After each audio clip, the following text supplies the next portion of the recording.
शहर police station हद्दीतील चोरीबाबत ठाणेदार साहेबांना राष्ट्रवादी काँग्रेस पक्ष शहर अध्यक्ष अजितदादा गट शहर अध्यक्ष आणि तालुकाध्यक्षाने निवेदन देण्यात आले की आतापर्यंत 2-3 महिन्यात जेवढ्याही चोऱ्या झालेल्या आहेत त्या चोऱ्याचा लेखी जबाब त्यांनी आम्हाला द्यावा आणि तपासासंदर्भात जे काय अपडेट आहेत ते त्यांनी आम्हाला द्यावे आणि होणाऱ्या चोरीला आळा कसा बसेल यावर त्यांनी लक्ष द्यावे। त्या संदर्भात आम्ही निवेदन दिलेले आहे।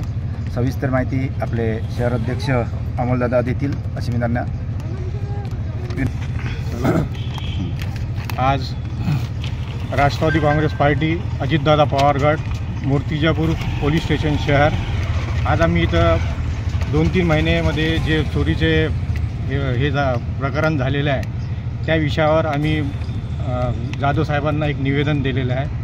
त्यांनी आम्हाला 10 दिवसाचा अल्टिमेटम दिलेला आहे। तर त्या 10 दिवसामध्ये त्यांनी जर काही कारवाई नाही केली तर राष्ट्रवादी काँग्रेस पार्टी ही रस्त्यावर उतरून आक्रमक होऊन या पोलीस स्टेशनला आम्ही दाखवून देऊ की राष्ट्रवादी काँग्रेस पार्टी काय आहे आणि या राष्ट्रवादी काँग्रेस पार्टीच्या सोबत अनेक लोक जुळतील अशी मी अपेक्षा करतो आणि धन्यवाद।